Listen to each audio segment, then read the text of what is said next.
안녕하세요 여러분, 반지정입니다. 지금 미래로부터 사는 법에 대해서 여러분들과 나누고 있습니다. 첫 번째 시간에는 이 미래로부터 사는 법이라는 것 자체가 무슨 뜻인지 설명을 드렸습니다. 즉 과거의 경험으로 그것을 근거로 해서 현재를 사는 것이 아니라 미래 또는 영원 또는 영적인 실제에 근거해서 현재를 사는 법이라고 말씀을 드렸습니다. 그래서 마귀와 싸울 때 승리하려고 싸우는가, 아니면 이미 승리했기 때문에 그 승리를 집행하는 과정인가, 그 예를 들었고요. 또 2050년에 가봤더니 내가 이미 대통령인 것을 보았다면 다시 2016년으로 돌아와서 어떻게 살겠는가, 이 예를 들어서 여러분들께 설명을 드렸습니다. 또 두 번째는 예수님도 미래로부터 사셨습니다. 그래서 히브리서 12장 2절과 12장 1절 두 구절을 설명드리면서 이미 set before, 프로카마이라는 헬라어 단어에 대해서 설명을 드리면서 이미 하늘에서 하나님께서 하늘에서 정하신 그 나의 소명과 사명을 따라 사는 것에 대해서 설명을 드렸습니다. 이 부분에 대해서 이해가 필요하신 분들은 반드시 미래로부터 사는 법 1편과 2편을 꼭 들어보시기를 권해드립니다. 자, 그래서 결론적으로는 예수님도 미래로부터 사셨고 미래로부터 사는 방법은 이런 방법이기 때문에 우리도 미래로부터 살아야 된다라는 말씀을 지난주에 두 번에 걸쳐 여러분들께 말씀을 드렸습니다. 오늘은 하나님의 시간과 우리의 시간이 어떻게 다른지 이것에 대해서 설명을 드리려고 합니다. 먼저 하나님의 시간과 우리의 시간이 어떻게 다른가, 다르긴 다른가, 다르다면 어떻게 다른가, 그것에 대해서 설명을 드려보겠습니다. 먼저 말씀을 제가 보겠는데요.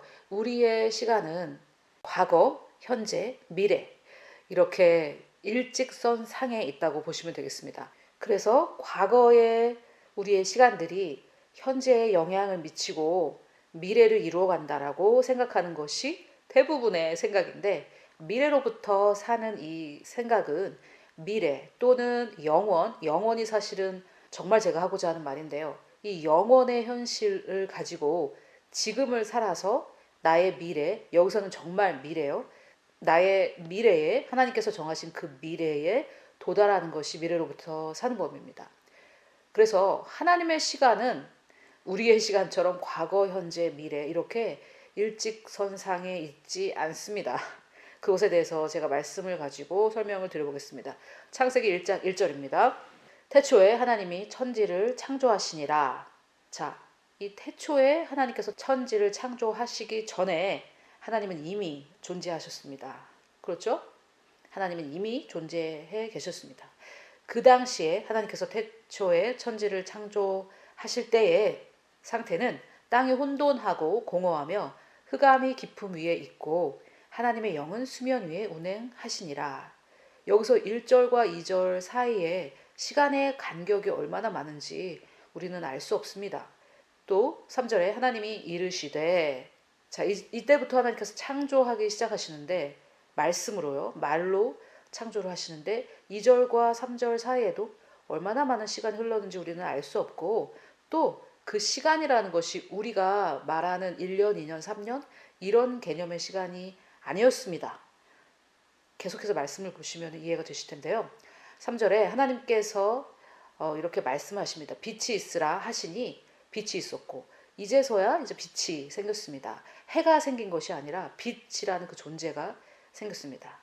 이 빛이 하나님 보시기에 좋았더라. 하나님이 빛과 어둠을 나누사 하나님이 빛을 뭐라고 하셨습니까? 낮이라 부르시고, 그런데 여러분 너무 놀라운 게 이때 해가 아직 생기기 전입니다. 너무 놀랍죠? 하나님이 넷째 날에 돼서야 14절에 궁창의 광채들을, 즉 별이죠, 빛을 내는 별들을 만드셨습니다. 그래서 첫째 날에 이미 빛을 만드셨고, 그 빛을 발하는 해나 뭐 다른 이런 별들은 넷째 날에 만드셨기 때문에 이때 하나님께서 빛을 낮이라 부르시고 어둠을 밤이라 부르시니라. 이때는 그냥 빛이라는 그 존재만 있었습니다. 정말 너무 놀랍죠. 제가 지금 그것이 저의 주제는 아니지만 너무나 그 놀라운 하나님의 창조의 질서를 보실 때 우리의 머리로는 다 이해할 수 없는 그런 것들이 있습니다. 또 저녁이 되고 아침이 되니 이는 첫째 날이라. 여기에서 하나님께서 해가 뜨고 지니 이런 말씀을 하지 않으시는데, 이유는 그 해는 14절에 가서야 넷째 날에 만들어지는 것을 아실 수 있습니다. 직접 여러분들께서 반드시 여러분들의 성경을 펴서 읽어보시기를 바랍니다. 자, 그래서 여기에 창세기 1장 3절에 하나님께서 빛을 창조하시면서 이 빛이 있는 동안은 낮이라고 하시고, 그리고 또 어둠을 밤이라고 칭하셨는데, 이것이 첫째 날이 됩니다. 그래서 하루라는 시간 개념이 하나님께서 빛을 창조하신 이후에 이런 시간이라는 개념이 생기게 됩니다. 자, 그러면 창세기 1장 1절 이전에도 하나님은 존재하셨기 때문에, 사실은 우리가 하나님께서 창세기 1장 1절에 출현하시기 때문에 이때부터 계신 것처럼 생각이 되지만, 하나님은 이전에 이미 창세기 1장 1절 그 전에 존재하셨습니다. 그런데 1장 1절에서 3절까지 얼마나 많은 시간이 지났는지 우리는 알 수 없고, 3절에 가서야 하나님께서 빛을 창조하시고 그것으로 인해 하루라는 개념이, 즉 24시간 시간이라는 개념이 생깁니다. 여기에서 많은 분들이 이때 하루가 지금 하루와 같은지 모르겠다라는 말들을 하시면서 진화론을 지지하는데, 기독교인이라고 하면서 그리스도인이라고 하면서 진화론을 지지하시는 분들이 계신데, 여기서 하루는 24시간입니다. 그것이 24시간이라 아니라는 근거가 없고, 다만 하나님께서 천지를 창조하시고 그 이후에 어떤 시간의 갭, 간격들이 얼마나 큰지 우리가 모를 뿐이죠. 자, 그것은 또 역시 저의 주제는 아니지만 궁금해하실 분들이 계실까봐 말씀을 드렸고요. 자, 여기서 제가 말씀드리고자 했던 것은, 우리의 시간, 하루 이틀, 3일 또는 24시간 일주일, 1시간, 2시간, 1초, 2초, 이런 우리의 시간 개념은 하나님께서 창조하신 피조물이라는 것입니다. 이 시간이라는 것 자체가 하나님께서 창조하신 것입니다. 이 시간이라는 개념 속에 하나님도 들어계시지 않습니다. 그래서 하나님은 창세기 1장 1절부터 존재하셨기 때문에 얼마나 늙으셨을까, 뭐 이런 잘못된 생각들이 우리 가운데 있는데요. 그것은 우리의 시간과 하나님의 시간이 같지 않다라는 데서 옵니다. 자, 그러면 지금 제가 여러분들께 말씀드리고 싶은 것은 우리의 시간과 하나님의 시간이 다르다라는 것인데, 그것에 있어서 충분히 설득이 되셨으면 좋겠고요. 또 히브리서 13장 8절에 보니까 예수 그리스도는, 예수님께서 곧 하나님이신데요. 예수님은 하나님의 아들이시자 또 예수님은 하나님이십니다. 삼위일체에 근거해서 또 어제나 오늘이나 영원토록 동일하시다라고 말씀하고 계십니다.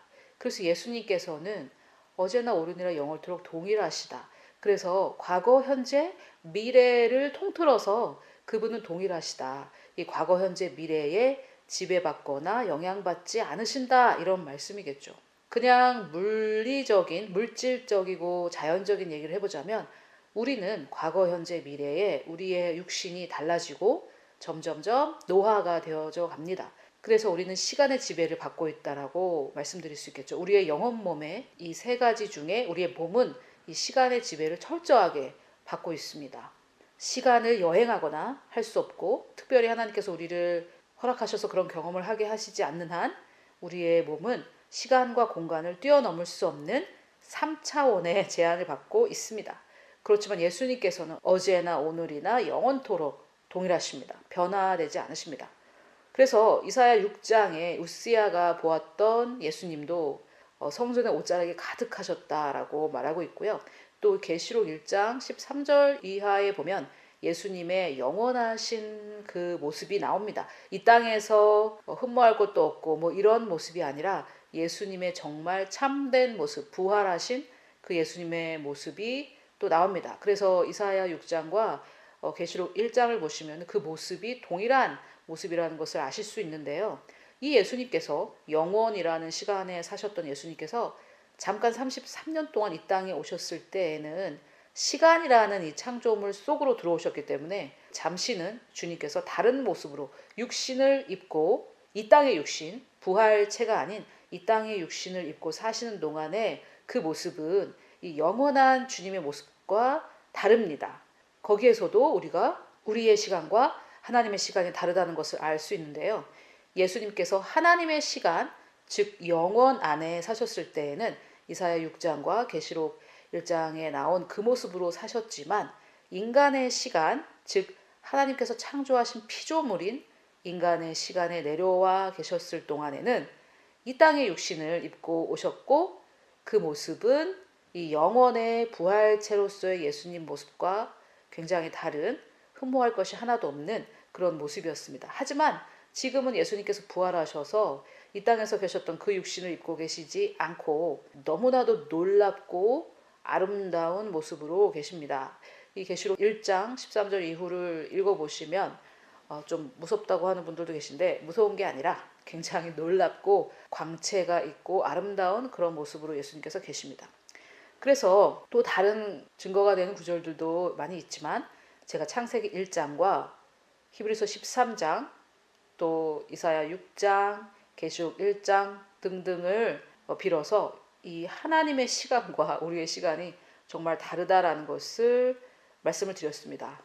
또 하나님께는 천년이 하루 같고 하루가 천년 같다라는 그런 구절도 여러분들께서 기억이 나실 거고 하나님은 이 시간에 제한받지 않고 사실 시간을 뛰어넘는다라고 제가 표현하지만 사실은 하나님께서는 이 시간 아래 한 번도 제약받으신 적이 없기 때문에 뛰어넘으실 필요도 없고 이 우리가 가지고 있는 이 시간 개념 안으로 들어와서 사시지 않기 때문에 하나님은 우리와 완전하게 다른 시간 개념, 시간 관념이 아니라요. 시간 개념을 가지고 계십니다.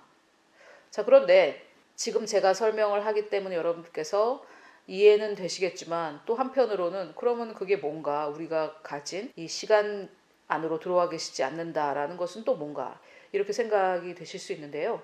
이 영원에 대한 이해가 어려운 이유가 있습니다. 여러분 영원이라는 단어를 한번 사전에 찾아보셨나요?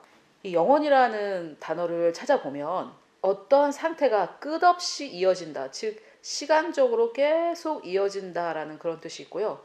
또 하나는 시간을 초월했다라는 그런 뜻이 있습니다. 그래서 어떤 것은 그 시간이라는 것이 계속 존재하는 이렇게 표현했고 또 어떤 것은 이 시간이라는 것과 상관없이 초월했다 이렇게 표현하고 있기 때문에 마치 물고기가 광활한 물이 엄청나게 많은 바다 가운데서 살고 있다 이렇게 표현했다가 물고기가 물 밖에서 살고 있다 물을 초월해서 살고 있다 이렇게 표현하는 것과 같다 이렇게 어떤 미국의 목사님이 말씀하셨는데 그만큼 이 영원이라는 이 단어 자체를 인간이 정의조차 할 수가 없는 것이죠. 하나는 시간이 영원하다라고 하면서 시간을 포함시켜 말했고 하나는 시간을 초월했다 하면서 시간과 상관없는 존재라는 그런 설명을 하고 있습니다. 자, 제가 이 영원이라는 단어에 대해서 여러분들께 설명을 드리는 것은 여러분들께서 오히려 헷갈리시라고 하는 것이 아니라 바로 이 전도서 3장 11절을 좀 증거하고자 함인데요. 하나님이 모든 것을 지으시되 때를 따라 아름답게 하셨고 또 사람들에게는 영원을 사모하는 마음을 주셨다고 합니다. 자, 그런데 여기에 보면 전도서 3장 11절 뒷부분에 보니까 영원에 대한 이해가 어려운 이유가 여기에 설명이 되어 있습니다. 그러나 하나님의 하시는 일의 시종을 사람으로 측량할 수 없게 하셨도다. 여기서 시종이란 시작과 끝인데요. 하나님과 관계되어져 있는 것들 또는 하나님에 대해서 하나님 자신은 시작과 끝이 없기 때문에 이것에 대해서 사람이 이해할 수 없게 하나님께서 정해놓으셨다는 것입니다. 여러분 저도 정말 궁금한 것이 하나 있는데 하나님은 스스로 있는 자이신데 어떻게 스스로 계실까? 아무도 하나님을 창조하지 않았는데 또는 누가 만약에 하나님을 창조했다고 하면은 그 창조주는 또 어떻게 존재했을까? 또 돌림노래 같은 질문이 계속되겠죠? 그러면 하나님은 언제부터 존재하셨고 어떻게 존재하기 시작하셨나? 그리고 언제까지 존재하실 것인가? 이것이 저의 질문인데요. 제가 하나님을 만나면 이 질문이 해결될 거라고 생각하고 그전에는 해결이 안 된다고 생각하고 안 될 것이라고 결정을 내렸습니다. 왜냐하면 전도서 3장 11절에 보니까 하나님이 하시는 일에 시작과 끝을 사람으로 측량할 수 없게 하셨다라고 말씀하고 계십니다. 그래서 이 영원이라는 것은 하나님의 시간인데 도대체 시간이 계속된다 라고도 정의하고 시간을 초월한 것이다 라고 정의하는 이 영원이라는 것은 도대체 무엇인가? 이것에 대해서 완전한 이해를 사람이 할 수 없는 이유는 하나님께서 이것을 감춰 놓으셨습니다. 하나님께서 감춰 놓으신 것들은 또 하나님의 영광을 위해서 그렇게 하셨고, 또 이 왕들이 그것을 찾는다고 합니다. 우리는 왕 같은 제사장인데 하나님께서 감추어 놓으신 것들을 말씀을 기반으로 근거로 해서 찾는 것이 또 우리의 일이지만, 이 영원이라는 것은 하나님의 시작과 하나님의 끝은 우리가 알 수가 없습니다. 그래서 이 영원이라는 것이 이해하기가 어렵고요. 자, 이 전도서 3장 11절에 보면 이렇게 말씀하고 계시기 때문에 우리는 그 한계 내에서 하나님의 지혜와 또 계시를 구하면서 이 영혼에 대해서 공부를 해야 될 것입니다. 아멘. 그리고 많은 사람들이 이 영혼에 대한 이해를 하지 못하기 때문에 이 땅에서 사는 7, 80년만 보고 이제 천국에 가면은 끝이고, 그 전에 이 땅에서의 삶에만 집중해서 사는 경우가 대부분인데, 여러분, 우리는 천국에서 다 만날 것이고요. 예수 믿었다면 천국에서 다 만날 것이고, 거기에서의 삶이 정말 시작입니다. 이 땅에서의 삶은 그 천국에서의 삶에 비하면 정말 안개와 같다고 야곱이 말했는데요. 정말 안개처럼 휙 지나가는 그 짧은 이 7, 80년 또는 뭐 더 많이 오래 사실 수도 있고요. 그런데 이 한시적인 시각을 가지고 살 때 싸우고 다른 사람들을 조종하려고 하고 자기 뜻을 이루려고 하고 그렇게 합니다. 하지만 천국 가서 내가 미워하고 증오했던 사람, 내가 조종하려고 했던 그 사람도 천국에 와 있을 것인데, 그런 미래로부터 사는 시각이 없기 때문에 한시적인 근시안적인 이 땅에서의 삶만 두고 보는 그런 근시안적인 삶을 그리스도인들도 살고 있는 것이죠. 그래서 이 미래로부터 사는 이 시각, 영원이라는 개념을 여러분들과 나누고자 하는 이유입니다. 자, 세 번째, 이 영원의 시간 개념에 대해서 조금 그럼 설명을 드리겠습니다. 제가 첫 번째는 하나님과 우리의 시간은 다르다고 말씀을 드렸고요. 하나님은 우리의 이 시간이라는 한계 안에 들어와 계시지 않다.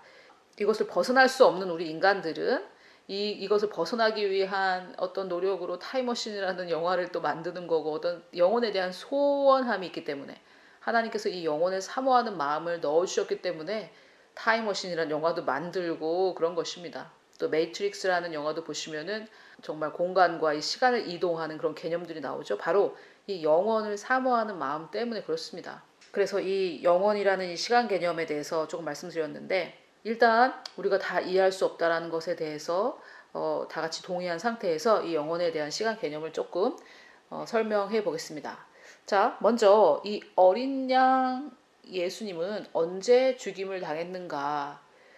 우리의 3차원적인 시간 개념으로 볼 때는 예수님께서 33세 되시던 해에 2000년 전에 십자가에서 죽임을 당하셨죠. 이것이 바로 시간이라는 한계로 들어왔을 때의 생각입니다. 시간이라는 한계 안으로 들어왔을 때 예수님께서 십자가에서 못 박히신 그 육체적으로 못 박히시고 물리적으로 못 박히신 그 시간은 2000년 전입니다. 그런데 성경은 뭐라고 하는지 한번 보겠습니다. 계시록 13장 8절에 보면 개역 개정입니다. 죽임을 당한 어린 양의 생명책에 창세 이후로 이름이 기록되지 못하고 이 땅에 사는 자들은 다 그 짐승에게 경배하리라. 이렇게 말씀하고 있는데요. 여기서 말하고자 하는 것은 일단 어린 양의 생명책에 기록되지 못한 사람들이 짐승을 경배한다라는 말인데, 이 어린 양, 죽임을 당한 어린 양인데, 이 죽임을 당한 어린 양이 창세 이후로라는 이 부사구가요, 어디서 꾸며주느냐에 따라서 굉장히 의미가 달라집니다. 저는 개역 개종으로 어렸을 때부터 개역 한글과 개역 개종으로 읽었기 때문에 저도 이 개념을 몰랐는데, 자, 계시록 13장 8절을 킹제임스 흠정역으로 보여드리고 또 제가 NIV로도 한번 보여드릴 테니까 같이 한번 보겠습니다. 킹제임스 흠정역에 보면 창세로부터라는 이 부사구의 위치가 달라짐에 따라서 전체적인 의미가 달라집니다. 자, 땅에 거하는 자들도 곧 창세로부터 죽임을 당한 어린 양의 생명책에 이름이 기록되지 않은 자들이 다 그에게 경배하리라 하면서 이 창세로부터라는 이 단어가 죽임을 당한 어린 양을 꾸며주고 있습니다. 그래서 킹제임스 흠정역에 보니까는 이 창세로부터라는 말이 죽임을 당한 어린 양을 꾸며주면서 이 어린 양이 창세 때, 즉 태초에 세상이 창조되던 그때에 이미 죽임을 당한 것으로 표현을 하고 있습니다. 그런데 개역개정을 보면 창세 이후로라는 이 부사구가 어린 양을 꾸며주지 않고 이름이 기록되지 못하고 이 땅에 사는 자들을 꾸며주고 있습니다. 그래서 이 창세 이후로 또는 창세로부터 이 단어가 서로 다른 명사구를 꾸며주고 있기 때문에, 자, 여러분 지금은 국어 시간도 영어 시간도 아닙니다. 하지만 우리가 국어를 왜 배웁니까? 성경을 더 잘 읽고 하나님의 말씀을 이해하기 위해서 배우는 것입니다. 그래서 이 부사구의 위치가 그럼 도대체 어떻게 된 것이냐 해서 영어 성경을 좀 보겠습니다. 자, 여러분들 지금 NIV와 킹 제임스 성경을 보고 계신데 영어랑 별로 안 친하신 분들 괜찮습니다. 여기는 한국어를 쓰는 한국이기 때문에 문제가 되지 않습니다. 그런데 제가 여러분들께 직접 좀 보여드리기 위해서 이렇게 준비했는데, 성경은 두 가지 번역본이 있다라고 생각하시면 되겠습니다. 제가 자세히 설명할 수도 있겠지만은 그냥 간단하게 더 오래전에 발견된 버전, 즉 안디옥 근처에서 발견된 버전이 있고요. 또 사본이죠. 사본이 있고요. 또 알렉산드리아, 즉 이집트 근처에서 발견된 사본이 있습니다. 그것이 나중에 발견됐는데, 먼저 발견된 안디옥 근처에서 발견된 이 사본을 번역한 것이 킹 제임스입니다. 단 한 권입니다. 이걸로만 번역됐고요.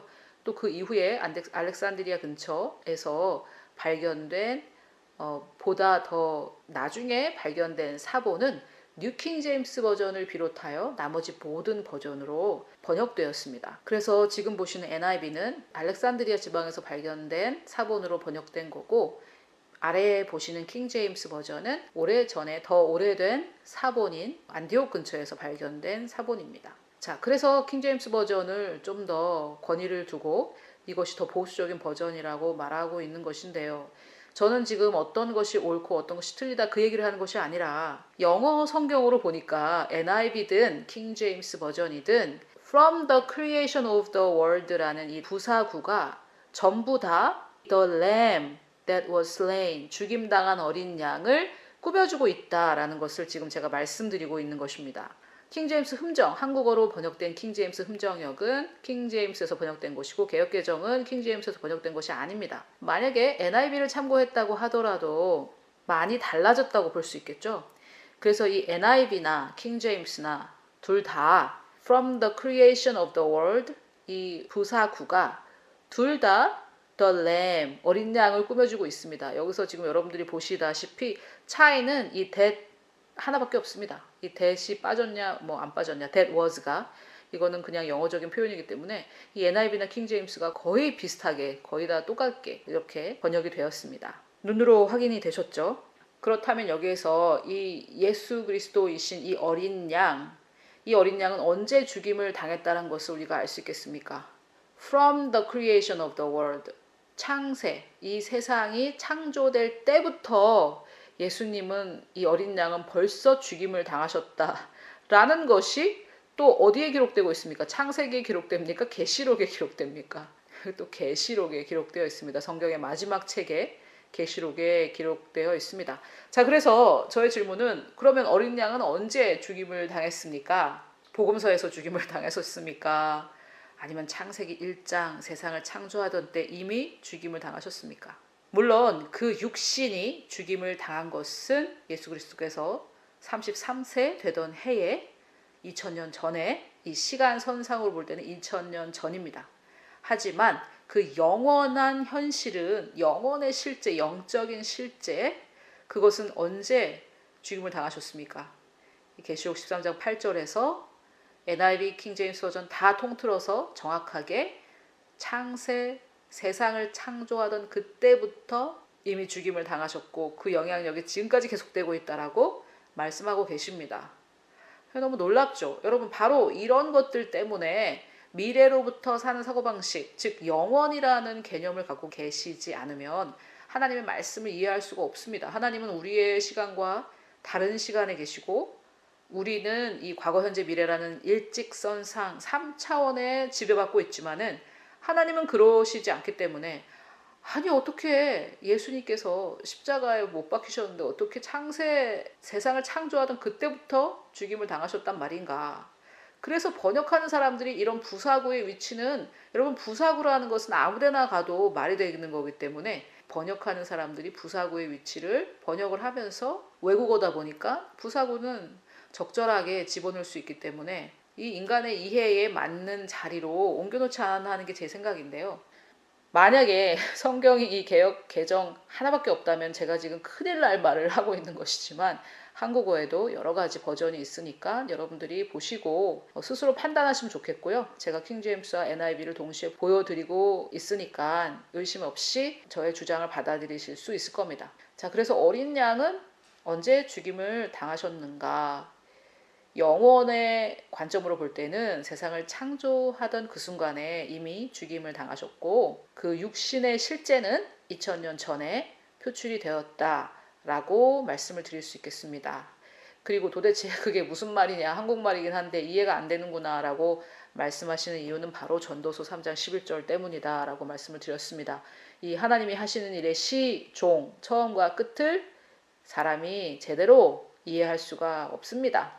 그것을 인정하고 보면 좀 더 겸허하게 받아들일 수가 있습니다. 또 두 번째, 여러분, 우리는 언제 복을 받았는가? 제가 이전에 하늘아버지의 축복을 여러분들과 나눴는데, 그러면 우리가 언제 복을 받았나? 복을 받았다는데, 나는 이미 받았다는데 내 삶은 왜 이 꼬라지인가?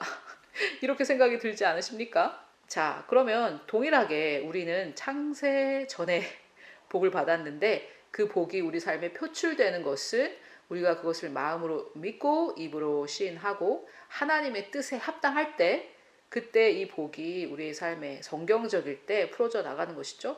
자, 에베소서 1장 3절을 보겠습니다. 찬송하리로다 하나님 곧 우리 주 예수 그리스도의 아버지께서 그리스도 안에서 하늘에 속한 모든 신령한 복을 우리에게 복 주시되, 여기서 복 주시되 이렇게 번역되어서 좀 애매한데, 영어로는 has blessed로 완성형입니다. 과거 시제입니다. 이미 복을 주셨습니다. 언제 주셨나요? 곧 창세 전에. 그 어린 양은 창세로부터 죽임을 당했다고 하는데, 우리가 복받은 것은 또 그보다 이전이네요. 곧 창세 전에 그리스도 안에서 우리를 택하사 우리로 사랑 안에서 그 앞에서 거룩하고 흠이 없게 하시려고 그 기쁘신 뜻대로 우리를 예정하사, 예정론은 바로 여기에 쓰는 것입니다.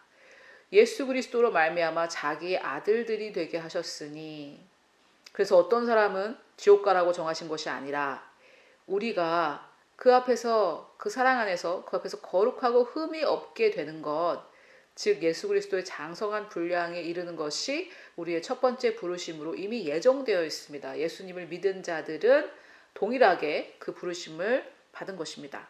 그런데 그것보다도 제가 여기서 설명드리고자 하는 것은, 우리가 복을 받았는데 언제 받았습니까? 곧 창세 전에. 자, 그런데 지금 내가 복을 받았는데 내 삶은 지금 왜 이 모양이야 이렇게 생각하시는 분들 많이 계시죠? 직업도 없고 돈도 없고 되는 일이 하나도 없네. 자, 그렇게 생각하고 그렇게 말하기 때문에 삶이 그런 것이고요. 우리가 이미 복받았다, 창세 전에 이미 복받았다는 것을 마음으로 믿고 입으로 시인하셔야 됩니다. 즉 하나님의 말씀에 합당한 것을, 첫째, 그것이 가장 중요하고요. 둘째, 그것을 마음으로 믿어야 되고요. 세 번째, 그것을 입으로 시인해야 됩니다. 이것에 대해서 믿음의 말씀 운동을 했던 미국의 많은 사람들이 굉장히 실수를 했죠. 그냥 아무거나 막 선포하면 된다라고 생각을 했는데 그렇지 않습니다. 하나님의 말씀에 합당한 것이어야 되고, 두 번째는 그것을 마음에 믿어야 되고, 세 번째는 그것을 입으로 선포해야 되는데, 하나님의 말씀에 합당한 것이 아니면 아무리 자기가 마음에 믿어도 효과는 없고요. 우리 그리스도인의 새롭게 된 이 마음은 하나님의 말씀이 아닌 것은 사실 믿을 수가 없습니다. 그래서 1000만 번, 100만 번 말해봐야 그것은 아무런 소용이 없기 때문에 그런 고백과 선포는 능력이 없죠. 하나님의 말씀에 합당해야 하고 내가 마음에 믿어야 됩니다. 그래서 이 복이 우리 삶에 풀어져 나오지 않는 이유는 그런 이유인데, 우리가 복을 받은 시점은 어느 시점이냐? 바로 창세 전에 복을 받았습니다. 이미 복 받은 자들이죠. 우리는 복 주시옵소서 이렇게 기도하지 않아도 됩니다. 자, 그러면 여기에서 우리가 지금 3차원이라는 이 시간의 한계 안에 살고 있기 때문에 이해가 되는 것 같으면서도 이해가 되지 않으실 텐데, 그래서 많이들 들어보셨겠지만은 이 하나님의 나라는 이미 임했으나 아직 임하지 않았다. 뭐 이런 말씀 들어보셨죠? 도대체 이미 임했는데 왜 아직 임하지 않았냐? 영혼 몸으로 설명을 드리자면 이 영적인 영역, 우리의 영 안에서는 완성이 됐지만 우리의 혼에서는 현재 이루어져 가고 있는 과정 가운데 있기 때문에 그렇습니다. 자, 그래서 이 에베소서 1장 17절과 같은 기도를 우리가 해도 되는데요. 자, 우리 주 예수 그리스도의 하나님, 영광의 아버지께서 지혜와 계시의 영을 너희에게 주사 하나님을 알게 해달라고 바울이 기도합니다. 그러면 이 지혜와 계시의 영은 아직 우리가 받지 못했다는 건가요? 받았다는 건가요?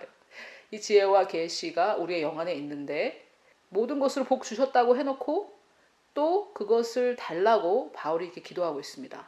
또 은혜에 대해서는 어떻습니까? 히브리서 4장 16절에 보니까 그러므로 우리는 긍휼하심을 받고 때를 따라 돕는 은혜를 얻기 위하여 은혜의 보좌 앞에 담대히 나아간다라고 합니다. 그래서 하나님의 긍휼히 여기심과 은혜를 때를 따라 때때마다 또 받을 수 있다라고 말하는데 여러분은 은혜를 받으셨습니까? 아니면 아직 못 받으셨습니까? 자, 이것도 영원한 현실로 보자면 우리는 이미 은혜를 받았고 은혜로 구원받았다고 에베소서 2장에서도 말씀하고 있습니다. 그런데 또 이 긍휼하심과 은혜를 받기 위해 은혜의 보좌로 담대히 나아가라 이렇게 말하고 있습니다. 이것이 바로 이미 이루어졌으나 아직 이루어지지 않았다라는 정말 이해하기 힘든 그 말의 어떤 현실이라고 볼 수 있는데요. 이렇게 생각을 하시면 좋을 것 같아요. 어떤 아이가 엄마한테 밥을 달라고 하는 장면을 한번 생각해 보십시오. 그런데 엄마가 밥을 줄 줄 알고 엄마 밥 주세요 하는 이 아이와 이 엄마 앞에서 무릎을 꿇고 밥 좀 주세요 이러고 막 통곡하는 그런 아이를 한번 상상해 보시죠. 자, 그 두 아이를 볼 때 여러분들은 어떻게 생각하시겠습니까? 통곡하는 아이를 쳐다만 봐도 그 엄마가 어떤 엄마인지 알 수 있겠죠? 밥을 달라고 통곡하고 무릎 꿇고 떼를 쓰고 막 이런 아이를 볼 때, 아, 저 엄마는 정말 악질의 엄마인가 보다, 계몽가 보다, 뭐 이렇게 지금 콩쥐가 팥쥐 엄마한테 밥 달라고 하는가 보다, 뭐 이런 식으로 생각이 드실 수가 있지 않겠습니까? 그런데 어린아이가 막 뛰어가서 엄마 밥 주세요 이렇게 한다면 아, 저 아이 엄마는 저 아이가 달라는 것을 다 주는구나 이렇게 생각하지 않으시겠습니까? 자, 여러분, 여기에서 제가 여러분들 기도는 어떠시냐고 한번 묻고 싶은데요. 정말 저도 다 했던 실수인데 무릎 꿇고 울면서 주시옵소서 주여 이렇게 했던 모든 기도는 도대체 하나님을 어떻게 알고 하는 기도입니까? 저들을 용서하여 주시옵소서. 마치 옛날에 무슨 왕 앞에서 통촉하여 주시옵소서 하는 이런 신하들처럼 이 뭐 못된 저의 자식을 자비롭게 생각하여 주시고 용서하여 주시옵소서. 마치 이 자식을 그 왕보다는 내가 이 자식을 더 사랑하기 때문에 중간에서 대신 어떤 중간에 어떤 중간자 역할을 하는 그런 기도 이런 것들을 너무 많이 하지 않았나요? 그러면은 그런 기도의 대상인 그 왕은 어떻습니까? 그 왕은 정말 주기 싫지만은 너를 봐서 내가 준다. 뭐 이런 왕이 아닌가요? 우리 하나님도 그런 하나님이라고 우리가 생각하는 것이죠. 내가 이렇게 때를 쓰다 보면 내가 얼마나 간절한지에 따라 하나님께서 들어주시고 들어주지 않으신다. 여러분 그것은 그런 기도는 우리가 섬기는 이 예수 그리스도의 아버지이신 그 하나님이 아니십니다. 천지신명이겠죠. 천지신명. 비나이다 비나이다 해서 지성이면 감천이다 이러면서 그렇게 나아가는 그런 하나님이 아니십니다. 하나님께서는 뭐라고 하시냐면 긍휼하심을 받고 때를 따라 돕는 은혜를 얻기 위해 은하의 보좌에 어떻게 나아가라 합니까? 담대하게. 즉 때때마다 아침도 밥 먹어야 되고 점심도 밥 먹어야 되고 저녁에도 밥 먹어야 되는 아이가 때가 되면 엄마 밥 주세요 배고파요 하고 담대하게 나아가는 것처럼 우리가 하나님 앞에 주님 지혜와 계시의 영이 필요합니다. 저에게 지혜와 계시의 영을 주십시오 라고 나아갈 수 있습니다. 하나님 제가 이러한 하나님의 일을 하게 되었습니다. 이 일에 하나님 모든 축복과 하나님께서 주신 호의를 주십시오 라고 하는 것은 불신의 기도는 아닙니다. 이미 받았는데도 기도할 수 있나 라는 질문이 있으실 텐데 물론입니다. 여러분 이 에베소서 1장 17절과 히브리서 4장 16절이 바로 그것의 증거이고 또 밥 달라고 나아가는 이 아이를 한번 생각해 보시면 좋겠습니다. 그런데 이 엄마 앞에 무릎을 꿇고 뚝뚝 눈물 흘리면서 어머니 제가 밥 먹을 자격은 없지만 저를 불쌍히 여기셔서 밥을 한 그릇만 주십시오. 이거는 뭐 고아죠, 고아. 어머니도 아니죠 뭐. 그런데 우리는 어떻게 기도합니까? 주여 저는 자격이 없고 주님 앞에 설 자격이 없는 죄인입니다. 이번에만 한 번만 봐주시면 제가 주님께 저의 삶을 다 드리고 헌신하겠습니다. 우리 아들도 목사로 만들겠습니다. 이건 도대체 그런 것들은 그 기도의 대상이 아니십니다. 사실 저는 지금 마음이 너무 아픈데요. 하나님 그런 분이 아니십니다. 그 사람도 불쌍하지만 그렇게 기도하는 그 사람도 불쌍하지만 오해받으신 하나님에 대해서 참 마음에 어떤 분노도 좀 있습니다. 제 안에 하나님을 그렇게 소개했던 그런 교회 문제들도 많고 하여튼 그렇죠.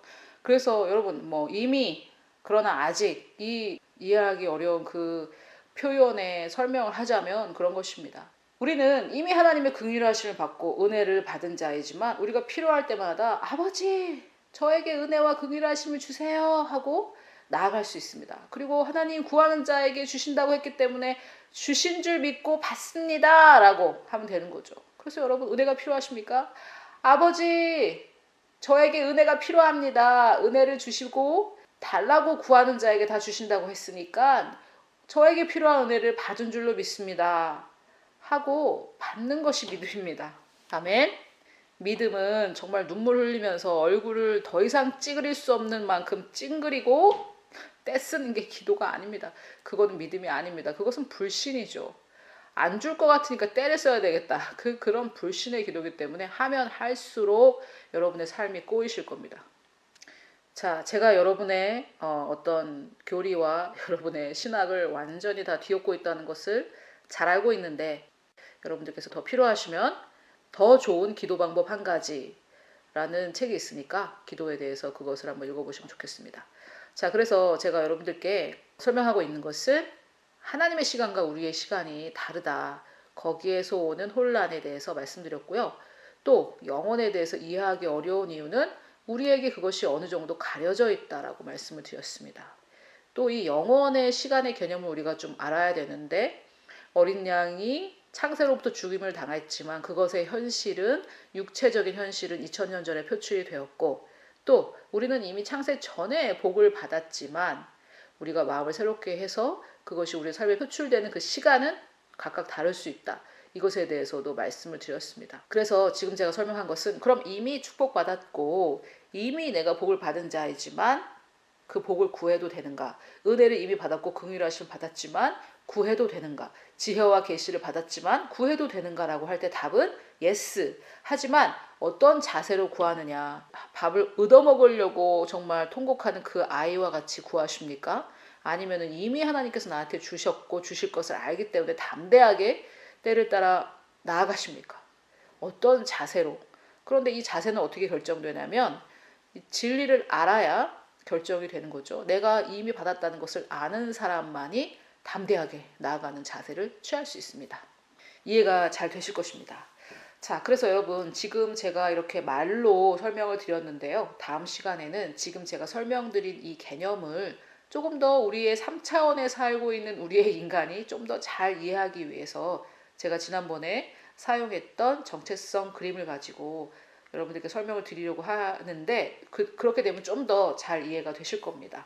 그래서 여러분 제가 이것을 여러분들께 설명드리는 이유는 이것입니다. 자, 엄마에게 밥을 달라고 통곡하는 그 아이와 같이 사실 겁니까?